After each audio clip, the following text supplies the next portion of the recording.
Davanagere by election ಮುಗಿದಾಯ್ತು, result ಬಂದಾಯ್ತು. ಸಮರ್ಥ ಶಾಮನೂರು ಶಾಸಕರಾಗಿ ಪ್ರಮಾಣ ವಚನವನ್ನ ಸ್ವೀಕಾರ ಮಾಡಿದ್ದೂ ಆಯ್ತು. ಇದೆಲ್ಲ ಮುಗಿದಂತಹ ನಂತರದಲ್ಲಿ ಒಂದಿಬ್ಬರ ಮೇಲೆ ಕ್ರಮಗಳೂ ಆಯ್ತು. ಈಗ ನಾಯಕತ್ವ ಬದಲಾವಣೆಯಾಗಿದೆ, ಹೊಸ ಸಂಪುಟ ರಚನೆಯಾಗ್ತಾ ಇದೆ. ಆದ್ರೆ ಹೊಸ ಸಂಪುಟ ರಚನೆಯ ಮಧ್ಯೆ ಒಂದು ಆಡಿಯೋ ವೈರಲ್ ಆಗ್ತಾ ಇದೆ. ವೈರಲ್ ಆಗ್ತಾ ಇರುವಂತಹ ಆಡಿಯೋ ದಾವಣಗೆರೆಯ ಬೈ ಎಲೆಕ್ಷನ್ಗೆ ಸಂಬಂಧಪಟ್ಟಿದ್ದು. ಆ ಆಡಿಯೋದಲ್ಲಿರುವಂತಹ ಧ್ವನಿ ಜಮೀರ್ ಅಹಮದ್ ಖಾನ್ ಅವರದ್ದು ಅಂತ ಹೇಳಲಾಗ್ತಾ ಇದೆ. ಹಾಗಾಗಿ ಸಂಪುಟ ರಚನೆಯ ಹೊತ್ತಲ್ಲಿ ಹೊರಗಡೆ ಬಂದಿರುವಂತಹ ಈ ಆಡಿಯೋ ಬಾಂಬ್ ಸಂಚಲನ ಸೃಷ್ಟಿ ಮಾಡಿದೆ. ಜಮೀರ್ ಅಹಮದ್ ಖಾನ್ ಅವರು ಪಕ್ಷ ದ್ರೋಹವನ್ನ ಮಾಡಿದ್ರಾ ಅನ್ನುವಂತಹ ಪ್ರಶ್ನೆಯನ್ನ ಹುಟ್ಟುಹಾಕಿದೆ. ಸಂಪುಟ ರಚನೆ ಹೊತ್ತಲ್ಲೇ ಜಮೀರ್ಗೆ ಆಡಿಯೋ ಶಾಕ್ ಎದುರಾಗಿದೆ. ಜಮೀರ್ ಅಹಮದ್ ಖಾನ್ ಅವರದ್ದು ಎನ್ನಲಾದಂತಹ ಆಡಿಯೋ ಒಂದು ಸದ್ಯ ವೈರಲ್ ಆಗ್ತಾ ಇದೆ, ಹಲ್ಚಲ್ ಎಬ್ಬಿಸಿದೆ. ದಾವಣಗೆರೆ ಬೈ ಎಲೆಕ್ಷನ್ ವೇಳೆಯ ಷಡ್ಯಂತ್ರದ ಆಡಿಯೋ ಇದು. ಕೆಎಂಡಿಸಿ ನಿರ್ದೇಶಕನ ಜೊತೆಗಿನ ಸಂಭಾಷಣೆಯ ಆಡಿಯೋ ವೈರಲ್ ಆಗಿದೆ. ಡಿಸಿಎಂ ಪಟ್ಟಕ್ಕೇರುವಂತಹ ಕನಸನ್ನ ಕಾಣ್ತಾ ಇದ್ರು ಜಮೀರ್ ಅಹಮದ್ ಖಾನ್. ಈಗ ಶಾಕ್ಗೆ ಒಳಗಾಗಿದ್ದಾರೆ. ಸಂಪುಟ ರಚನೆಯ ವೇಳೆಯೇ ಆಡಿಯೋ ವೈರಲ್ ಆಗಿರೋದ್ರ ಹಿಂದಿನ ಮರ್ಮ ಏನು? ಸದ್ಯ ಆಡಿಯೋ ಹೈಕಮಾಂಡ್ ಅಂಗಳಕ್ಕೆ ತಲುಪಿದೆ. ದೂರು ಕೂಡ ಹೈಕಮಾಂಡ್ ಅಂಗಳಕ್ಕೆ ಹೋಗಿದೆ. ಮುಂದೇನಾಗುತ್ತೆ? ಸಚಿವ ಸಂಪುಟ ರಚನೆಯಲ್ಲಿ ಸ್ಥಾನವನ್ನ ಪಡೆಯೋಕೆ ಸರ್ಕಸ್ ಮಾಡ್ತಾ ಇರುವಂತಹ ಜಮೀರ್ ಅಹಮದ್ ಖಾನ್ ಅವರ ಮೇಲೆ ಈ ಆಡಿಯೋ ಅಸ್ತ್ರ ಪ್ರಯೋಗವಾಗುತ್ತಾ ಅನ್ನುವಂತಹ ಕುತೂಹಲ ಮೂಡಿದೆ. ದಾವಣಗೆರೆ ಬೈ ಎಲೆಕ್ಷನ್ಗೆ ಸಂಬಂಧಪಟ್ಟಂತಹ ಆಡಿಯೋ ಇದು. ಮೊದಲಿಗೆ ಆಡಿಯೋದಲ್ಲಿ ಏನಿದೆ ಅಂತ ತಿಳ್ಕೊಳ್ಳೋಣ. ಆಡಿಯೋದಲ್ಲಿ ಮಾತನಾಡಿದ್ದಾರೆ ಎನ್ನಲಾಗ್ತಾ ಇರೋದು ಒಂದು ಜಮೀರ್ ಅಹಮದ್ ಖಾನ್ ಅವರು, ಮತ್ತೊಂದು ಕೆಎಂಡಿಸಿಯ ನಿರ್ದೇಶಕರಾಗಿರುವಂತಹ ಮೊಹಮ್ಮದ್ ಸಿರಾಜ್ ಎನ್ನಲಾಗ್ತಾ ಇದೆ. ಇಬ್ಬರ ನಡುವೆ ಆದಂತಹ ಸಂಭಾಷಣೆ ಏನು? ದಾವಣಗೆರೆ ಬೈ ಎಲೆಕ್ಷನ್ಗೆ ಸಂಬಂಧಪಟ್ಟ ಹಾಗೆ ನೋಡೋಣ ಬನ್ನಿ. साहब नीचे के बूथा गया था नगर के, वहाँ पूरे 10 बूथा एक जगह 8 बूथा है। वो पूरा वो ऑलमोस्ट कुकर चल रहा सर। ऑलमोस्ट कुकर चल रहा। जबरदस्त सुना यहाँ सिराज साहब, जबरदस्ती पीछे घर से बुलाने का नहीं बुला रहे नहीं साहब। नहीं सुनो यहाँ दो वो हुआ तो हमने फायदा। हूँ साहब हकीकत तो आदमी आ जाको बाहर आ जाको नहीं आ रहे साहब। नहीं सुनो मैं बोल कंप्लीट करने चीज मुझे साहब बोलो। अब आदमी परसेंटेज नहीं है हमारा। हूँ सर। जबरदस्ती कर को बाहर बुलाने का। हूँ सर। अब उन्होंने आई क्या होता भूता में गए तो वो कांग्रेस को दाल का आदत क्या करती भरोसा नहीं हमना। आई सोलंग बोल को इंडिपेंडेंट को भी एसजीपी दिलो। हूँ सर। नहीं है तो भी अच्छा है करूँ समय। हूँ सर वही साथ कर रहे हैं। जबरदस्ती बुलाने का नहीं है। बुलाने का क्या बोल रहे थे कांग्रेस वाले?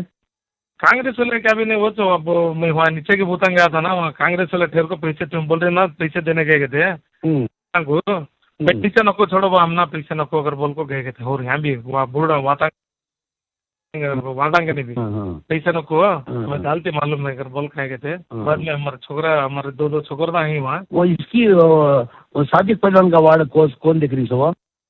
सादिक पहलवान का वार्ड में हमारे वो अरब कर को एक छोकरा है, वहाँ जरा माइनस होना चाहिए।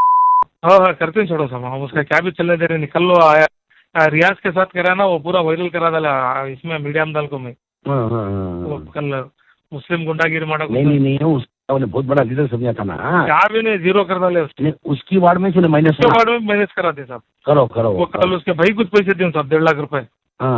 चिचेरा भैया पलान कर को पैसे देखो तो क्या करता मालूम नहीं है। वार्ड में ये बूथा में ये कुकर को पढ़ना और बोल को बात कर को दिए। कुकर कुछ चल रहा था ज्यादा, डायमंड का उनका कम है, मैक्सिमम कुकर है सर। आगे तो ओवरऑल लिए तो कुकर है पूरा ऐसा चल रहा था। उसे सीना बात करे बोला कि साहब मैं मिला था अगर सुबह को वो फील्ड में सब होकर बोलिया मैं ऐसा करती हूँ बोले ನೀನೇನು ಮಾಡಿಲ್ಲ ನಿನ್ಕಿಂತ ಡಬಲ್ ಮಾಡಿದ್ದಾರೆ ಪಾಪ ಆಯ್ತು ಅದು ಏನು ಗೊತ್ತಾಗತ್ತಿ ನೀನ್ ಸೀರಿಯಸ್ ಇರಪ್ಪ ಇಲ್ದಲ್ಲ ಹಾಕರ್ ಪಾವ ಪಡ್ಯಾ ನೀನ್ ಹೋಗಿ ಆಮೇಲೆ ಭೇಟಿಯಾಗ ಕ್ಯಾಮ್ರಾಗಳು ಅದಾವ ಹೋಗ್ರ ಬೋಲ್ भेजा मैं। नहीं अब कांग्रेस वाले क्या बोल रही है हार माननी क्या? उन्हें कल से हार मानने वाला ना साहब ने रात को मजबूर हो गया उन्हें तुमने फोन करता कर समझा था मैं रात को और रहेगा तो मैं स्विच ऑफ गिच ऑफ कर ले ಸರ್ ಏನು ಮಾಡ್ತಾ ಇಲ್ಲ ಏನ್ ಮಾಡಕ್ ಕುಂತೀರ ಹೆಂಗಸರು ದುಡ್ಡು ಇಸ್ಕೊಂಡ್ರೆ ಊಟ ಹಾಕ್ತಾರೇನು ಖರಾಬಾಗೈತಿ। नहीं मुझे रात में 10:15 बजे फोन करे मुझे गुरु ಎಲ್ಲಿದ್ಯಾ ಕಯಾ ಬಂದೆ ಸರ್ ಬಾಗಲ್ ಮನೇಲಿದ್ದೀನಿ ಕಯಾ ಓ ಸುಸ್ತಾಗ್ಬಿಟ್ಟವನೆ ಮಲಿಕ್ ಹಾ ನೋಡು ಸ್ವಲ್ಪ ಹೇಳ್ಬಿಟ್ಟು ಯಾರು ದುಡ್ಡು ತಗೊಂತಲ್ಲ ಅಂತ ನಿಮ್ಮವರು ಹ್ಮ್ ಒಂಚೂರು ವ್ಯವಸ್ಥೆ ಮಾಡಿ ಏನ್ರಿ ದುಡ್ಡು ತಗೊಳ್ಳೋದು ದುಡ್ಡು ತಗೊಳ್ಳಿ ಅಂತ ಮಾಡಕ್ ಆಗ್ತಾ ಇದೀನಿ. ನಾನು ಬೆಂಗಳೂರಲ್ಲಿ ಇದ್ದೀನಿ. ನಾನು ಹ್ಮ್ ಯಾರು ಇದಾರೆ ಲೀಡರ್ಗಳು ಅವ್ರ ಕೈಲಿ ಮಾಡಿಸಿ ಎಲ್ಲ ಇದಾರಂತೆಲ್ಲ ಹೌದು. ಸುಂಗಿರಪ್ಪ ಅವರಿಂದ ಎಲ್ಲ ಏನಾಗ್ತದೆ ಎಲ್ಲ ನೋಡಾಯ್ತು. ನೀನು ಇವತ್ತು ಬಂದಿದ್ದಕ್ಕೆ ಇವತ್ತು ಈ ಮಟ್ಟಿಗೆ ಸ್ವಲ್ಪ ರೀಚ್ ಆಗಿದೀವಿ. ನಿನ್ನ ಎಂಟ್ರಿಯಿಂದ ಒಂದ್ 3 ಸಾಲ ಗೆಲ್ಬಹುದು. ಅದು ಕ್ರೆಡಿಟ್ ನಿಮ್ಗೆ ಹೋಗೋದು. ನಾನು ಪ್ರೆಸ್ ಮಾಡಿ ಹೇಳ್ತೀನಿ. ನಾನು ರಿಸಲ್ಟ್ ದಿನ ಪ್ರೆಸ್ ಮಾಡಿ ಹೇಳ್ತೀನಿ. ನಾನು ಜಮೀನಿಂದಾನೇ ಗೆದ್ದಿದ್ದಂತ ಹೇಳ್ತೀನಪ್ಪ. ಸ್ವಲ್ಪ ದಯಮಾಡಿದೆಲ್ಲ ಅರೇಂಜ್ ಮಾಡಪ್ಪ. ಸ್ವಲ್ಪ ತಗೊಳಕ್ಕೆ ಹೆಂಗ್ ಮಾಡಕ್ ಆಗ್ತದೆ ಸರ್? ಎಲ್ಲಿ ಇಷ್ಟು ಟೈಮಲ್ಲಿ ಹೆಂಗ್ ಮಾಡಕ್ ಸಾಧ್ಯ? ಅದು ನೋಡ್ತೀನಿ ನಾನು ರೊಕ್ಕ ಫೋನ್. रात को कांग्रेस वाले मिले साहब रात को बोल रहे थे ऐसा काम भी फाइट ना पैसे ले रहे नहीं वो कर रहे नहीं कर रहे नहीं कर को परसों जमीन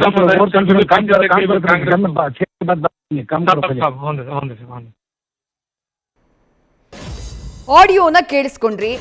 ದಾವಣಗೆರೆ ಬೈ ಎಲೆಕ್ಷನ್ ಸಂದರ್ಭದ್ದು ಎನ್ನಲಾದಂಥ ಆಡಿಯೋ ಇದು. ಆ ಆಡಿಯೋದಲ್ಲಿ ಮಾತನಾಡಿರೋರು ಮಾಜಿ ಸಚಿವರಾಗಿರುವಂತಹ ಜಮೀರ್ ಅಹಮದ್ ಖಾನ್ ಅವರು, ಹಾಗೆಯೇ ಕೆಎಂಡಿಸಿಯ ನಿರ್ದೇಶಕ ಮೊಹಮ್ಮದ್ ಸಿರಾಜ್ ಅಂತ ಹೇಳಲಾಗ್ತಾ ಇದೆ. ಆಡಿಯೋದ ಸತ್ಯಾಸತ್ಯತೆ ಏನು, ಅದರ ಪರಿಶೀಲನೆ ಆಗಬೇಕು, ಅದು ಬೇರೆ ಪ್ರಶ್ನೆ. ಆದರೆ ಈ ಸಂದರ್ಭದಲ್ಲಿ ದಾವಣಗೆರೆಯ ಬೈ ಎಲೆಕ್ಷನ್ಗೆ ಸಂಬಂಧಪಟ್ಟ ಹಾಗೆ ಈಗ ಆಡಿಯೋ ವೈರಲ್ ಆಗಿರೋದಿದೆಯಲ್ಲ, ಇದು ಬಹಳ ಕುತೂಹಲಕ್ಕೆ ಕಾರಣ ಆಗ್ತಾ ಇದೆ. ಇಲ್ಲಿ ಒಂದು ವಿಚಾರವನ್ನ ಮೆನ್ಷನ್ ಮಾಡಬೇಕು. ಯಾಕೆ ದಾವಣಗೆರೆಯ ಬೈ ಎಲೆಕ್ಷನ್ಗೆ ಸಂಬಂಧಪಟ್ಟ ಹಾಗೆ ಈ ವಿಚಾರ ಏನ್ ಷಡ್ಯಂತ್ರ ಆಗಿದೆ ಅನ್ನುವಂಥ ಆಕ್ರೋಶ ನಿಮಗೆ ನೆನಪಿರಬಹುದು.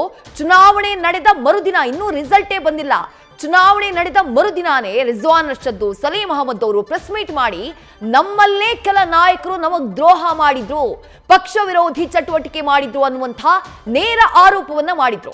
ಅದು ಎಷ್ಟು ಹಂಗಾಮ ಕ್ರಿಯೇಟ್ ಮಾಡುತ್ತೆ ಅಂತಂದ್ರೆ, ಅದಾದ ನಂತರ ಅಬ್ದುಲ್ ಜಬ್ಬಾರ್ ಅವರನ್ನ ಪ್ರಾಥಮಿಕ ಸದಸ್ಯತ್ವದಿಂದ ಕಿತ್ತೊಗೆಯಲಾಗುತ್ತೆ. ಕಾಂಗ್ರೆಸ್ ಪಕ್ಷದಿಂದ ನಜೀರ್ ಅಹಮದ್ ಅವರು ಮುಖ್ಯಮಂತ್ರಿಗಳ ರಾಜಕೀಯ ಕಾರ್ಯದರ್ಶಿ, ಅವರನ್ನ ಹುದ್ದೆಯಿಂದ ಬಿಡುಗಡೆಗೊಳಿಸಲಾಗುತ್ತೆ. ಆಗ ಕೇಳಿ ಬಂದಂತಹ ಮತ್ತೊಂದು ಬಲವಾದ ಹೆಸರು ಇದೇ ಜಮೀರ್ ಅಹಮದ್ ಖಾನ್ ಅವರದ್ದು.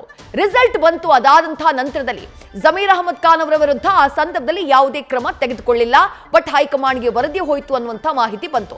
ರಿಸಲ್ಟ್ ಬಂದಾಗ ಸಮರ್ಥ ಶಾಮನೂರು 5,700 ಮತಗಳ ಅಂತರದಿಂದ ಗೆಲುವು ದಾಖಲು ಮಾಡಿದ್ರು. ದಾವಣಗೆರೆ ದಕ್ಷಿಣ ವಿಧಾನಸಭಾ ಕ್ಷೇತ್ರ ಇದೆಯಲ್ಲ, ಅಲ್ಲಿ ಶಾಮನೂರು ಶಿವಶಂಕರಪ್ಪ ಅವರು ಗೆಲ್ತಾ ಇದ್ದಿದ್ದೆ ಸುಮಾರು 25,000 to 27,000 ಮತಗಳ ಅಂತರದಿಂದ. ಆದ್ರೆ ಈ ಬಾರಿಯ ಬೈ ಎಲೆಕ್ಷನ್ ನಲ್ಲಿ ಆದಂಥ ಒಂದಿಷ್ಟು ಬದಲಾವಣೆಗಳು ಸಮರ್ಥ ಶಾಮನೂರು ಅವರ ಗೆಲುವಿಗೆ ಕಂಟಕ ಆಗ್ಬಿಡುತ್ತಾ ಅನ್ನುವಂಥ ಆತಂಕವನ್ನ ಕ್ರಿಯೇಟ್ ಮಾಡಿಬಿಟ್ಟಿತ್ತು. ರಿಸಲ್ಟ್ ನ ಎಣಿಕೆಯ ಸಂದರ್ಭದಲ್ಲಿ ಕೊನೆ ಕ್ಷಣದವರೆಗೂ ಹಾವು ಏಣಿಯ ಆಟ ನಡೀತಾ ಇತ್ತು. ಯಾಕೆ ಹೀಗಾಯ್ತು ಅಂತಂದ್ರೆ, ಚುನಾವಣೆಯಲ್ಲಿ ನಿಂತಿದ್ದಂತಹ ಎಸ್ಡಿಪಿಐ ಅಭ್ಯರ್ಥಿ ಅನ್ಸರ್ ಕೊಡ್ಲಿಪೇಟೆ, ಇದುವರೆಗಿನ ದಾವಣಗೆರೆಯ ಚುನಾವಣೆಯ ಹಿಸ್ಟ್ರಿಯನ್ನ ನೀವು ತೆಗೆದುಕೊಂಡ್ರೆ ಕಾಂಗ್ರೆಸ್ ಬಿಜೆಪಿಯ ಅಭ್ಯರ್ಥಿಗಳನ್ನ ಬಿಟ್ಟು ಅಥವಾ ಜೆಡಿಎಸ್ನ ಅಭ್ಯರ್ಥಿಗಳನ್ನ ಬಿಟ್ಟು ಬೇರೆ ಯಾವ ಅಭ್ಯರ್ಥಿಯ ಮತ ಕೂಡ 1,500 ದಾಟಿರ್ಲಿಕ್ಕಿಲ್ಲ. ಆದ್ರೆ ಬೈ ಎಲೆಕ್ಷನ್ ಅಲ್ಲಿ ಅಫ್ಸರ್ ಕೊಡ್ಲಿಪೇಟೆ ಎಸ್ಡಿಪಿಐನ ಅಭ್ಯರ್ಥಿ ಬರೋಬ್ಬರಿ 18,975 ಮತಗಳನ್ನ ತೆಗೆದುಕೊಂಡು ಬಿಡ್ತಾರೆ. ಅಂದ್ರೆ ಕಾಂಗ್ರೆಸ್ನ ವೋಟು ಇಲ್ಲಿ ಡಿವೈಡ್ ಆಗಿದೆ ಅನ್ನೋದು ರಿಸಲ್ಟ್ ಬಂದಾಗ್ಲೂ ಕನ್ಫರ್ಮ್ ಆಗಿತ್ತು. ಆದ್ರೆ ಸಮರ್ಥ ಶಾಮನೂರು ಗೆದ್ರು ಅನ್ನುವಂತಹ ಕಾರಣಕ್ಕಾಗಿ ಅದಾದ ನಂತರ ಯಾವುದೇ ರೀತಿಯಾದಂತಹ ಕ್ರಮಗಳಾಗಲಿಲ್ಲ, ಯಾವುದೇ ರೀತಿಯಾದಂತಹ ಚರ್ಚೆ ಆಗಲಿಲ್ಲ. ಆದ್ರೆ ಈಗ ಸಚಿವ ಸಂಪುಟ ರಚನೆಯ ಮಧ್ಯೆ ಆಡಿಯೋ ಬಾಂಬ್ ಸ್ಫೋಟಗೊಂಡಿದೆ. ಮುಂದೇನಾಗುತ್ತೆ ಎನ್ನುವಂತಹ ಕುತೂಹಲ. ಹಾಗಾದ್ರೆ ಸಚಿವ ಸಂಪುಟ ರಚನೆಯ ಸಂದರ್ಭದಲ್ಲೇ ಆಡಿಯೋ ವೈರಲ್ ಆಗಿರೋದ್ರ ಹಿಂದಿನ ಮರ್ಮ ಏನು? ಆಡಿಯೋ ವೈರಲ್ ನ ಈಗ ಯಾಕೆ ಮಾಡಿದ್ರು? ಆ ಪ್ರಶ್ನೆಗೆ ಉತ್ತರ ಬೇಕಿದೆ. ಅದು ಕೂಡ ಅನುಮಾನಕ್ಕೆ ಕಾರಣ ಆಗ್ತಾ ಇದೆ. ಆಡಿಯೋನ ಈಗ ಸಂಭಾಷಣೆ ಆಗಿದ್ದೇ ನಿಜ, ಆದ್ರೆ ಅದು ಜಮೀರ್ ಅಹಮದ್ ಹಾಗೆ ಕೆಎಂಡಿಸಿಯ ನಿರ್ದೇಶಕರಾಗಿರುವಂತಹ ಮೊಹಮ್ಮದ್ ಸಿರಾಜ್ ಅವರಿಬ್ಬರ ಮಧ್ಯೆ ರೆಕಾರ್ಡ್ ಆಗಿರುವಂತಹ ಆಡಿಯೋ ವೈರಲ್ ಯಾರು ಮಾಡಿದ್ರು? ವೈರಲ್ ಆಗ್ತಾ ಇದ್ದ ಹಾಗೆ ಸಿದ್ದರಾಮಯ್ಯ ಅವರ ನಿವಾಸಕ್ಕೆ ಜಮೀರ್ ಅಹಮದ್ ಖಾನ್ ಅವರು ಭೇಟಿಯನ್ನ ಕೊಟ್ಟರು. ದೆಹಲಿ ಫ್ಲೈಟ್ ಹತ್ತೋವರೆಗೂ ಜಮೀರ್ ಜೊತೆಗಿದ್ದು ಸಿದ್ದರಾಮಯ್ಯ ಅವ್ರ ಜೊತೆ ಚರ್ಚೆ ಮಾಡಿದ್ರು. ಮತ್ತೊಂದು ಕಡೆ ಜಮೀರ್ ಅಹಮದ್ ವಿರುದ್ಧ ಹೈಕಮಾಂಡ್ಗೆ ದೂರು ಕೂಡ ಸಲ್ಲಿಕೆಯಾಗಿದೆ ಕಾಂಗ್ರೆಸ್ ಸಮಿತಿಯಿಂದ. ಉಪಾಧ್ಯಕ್ಷ ಕುಶಾಲ್ ಹರುವೇಗೌಡ ಅನ್ನೋರು ದೂರನ್ನ ಕೊಟ್ಟಿದ್ದಾರೆ. ಈ ಸಂಭಾಷಣೆಗೆ ಸಂಬಂಧಪಟ್ಟ ಹಾಗೆ ಸಂಪೂರ್ಣವಾಗಿ ತನಿಖೆಯಾಗಬೇಕು, ಒಂದು ವೇಳೆ ಆಡಿಯೋ ಜಮೀರ್ರದ್ದು ಅನ್ನುವುದು ದೃಢಪಟ್ರೆ ಶಿಸ್ತು ಕ್ರಮವನ್ನ ತೆಗೆದುಕೊಳ್ಬೇಕು ಅಂತ ಆಗ್ರಹಿಸಿದ್ದಾರೆ. ನ್ಯೂಸ್ ಫಸ್ಟ್ ಜೊತೆ ಅವ್ರು ಮಾತನಾಡುವಂತಹ ಟೈಮ್ನಲ್ಲಿ ಫಸ್ಟ್ ಅವ್ರು ಹೇಳಿದ್ದೇ ಒಂದು ಮಾತು, ಈಗ ನನ್ನಂತಹ ಕಾರ್ಯಕರ್ತ ಇಂತಹ ಪಕ್ಷ ವಿರೋಧಿ ಚಟುವಟಿಕೆಯನ್ನ ಮಾಡಿದ್ದಿದ್ರೆ ಹೈಕಮಾಂಡ್ ಒಂದು ಕ್ಷಣಾನು ಯೋಚನೆ ಮಾಡದೆ ಕಿತ್ತೊಗಿತಾ ಇತ್ತು, ಅಂಥದ್ದೇ ಕಠಿಣ ಕ್ರಮ ಆಗಬೇಕು. ಒಬ್ಬ ಸಾಮಾನ್ಯ ಕಾರ್ಯಕರ್ತನೇ ಆಗ್ಲಿ ಯಾರೇ ಆಗ್ಲಿ ಪಕ್ಷದಲ್ಲಿ ಇಂಥ ವಿರೋಧಿ ಚಟುವಟಿಕೆಯನ್ನ ಮಾಡಿದ್ರೆ ಕ್ರಮ ಆಗುತ್ತೆ ಅನ್ನುವಂಥದ್ದನ್ನ ಸ್ಪಷ್ಟವಾಗಿ ತೋರಿಸಬೇಕು ಅನ್ನುವಂಥ ಆಗ್ರಹವನ್ನ ಕುಶಾಲ್ ಹರವೇಗೌಡ ಅವರು ಮಾಡಿದ್ದಾರೆ. ಆದ್ರೆ ಟ್ವಿಸ್ಟ್ ಏನು ಗೊತ್ತಾ, ಈ ಸಂಪುಟ ರಚನೆ ಏನಾಗ್ತಾ ಇದೆ, ಹೊಸ ಸಂಪುಟ ಡಿಸಿಎಂ ಸ್ಥಾನ ಯಾರಿಗೆ ಅಂದ್ರೆ ಜಮೀರ್ ಅಹಮದ್ ಅವರಿಗೆ ಅಂತ ಹೇಳಿ ಡೇ 1 ಇಂದ ಕೇಳ್ಬರ್ತಾ ಇತ್ತು. ಅಲ್ಪಸಂಖ್ಯಾತ ಸಮುದಾಯದಿಂದ ಒಂದು ವೇಳೆ ಡಿಸಿಎಂ ಸ್ಥಾನ ಸೃಷ್ಟಿಯಾದ್ರೆ ಅದು ಜಮೀರ್ ಅಹಮದ್ ಖಾನ್ ಅವರಿಗೆ ಹೋಗುತ್ತೆ ಅಂತಾನೆ ಹೇಳಲಾಗ್ತಾ ಇತ್ತು. ಅವ್ರ ಪರವಾಗಿ ಈ ಹಿಂದೆಯೂ ಘೋಷಣೆಗಳೆಲ್ಲ ಒಳಗಿದ್ದು ನಿಮಗೆ ನೆನಪಿರಬಹುದು. ಆದ್ರೆ ಡಿಸಿಎಂ ಸ್ಥಾನದ ಕನಸು ಕಾಣ್ತಾ ಇದ್ದಂತಹ ಜಮೀರ್ ಅಹಮದ್ ಖಾನ್ ಅವರಿಗೆ ಇದು ಒಂದು ವೈರಲ್ ಆಗಿರುವಂತಹ ಆಡಿಯೋ ಶಾಕ್ ಅನ್ನ ಕೊಟ್ಟಿದೆ, ಆಘಾತವನ್ನ ತಂದೊಡ್ಡಿದೆ. ನ್ಯೂಸ್ ಫಸ್ಟ್ ನಿರ್ಭೀತಿಯಿಂದ ನಿಮ್ಮ ಪರವಾಗಿ.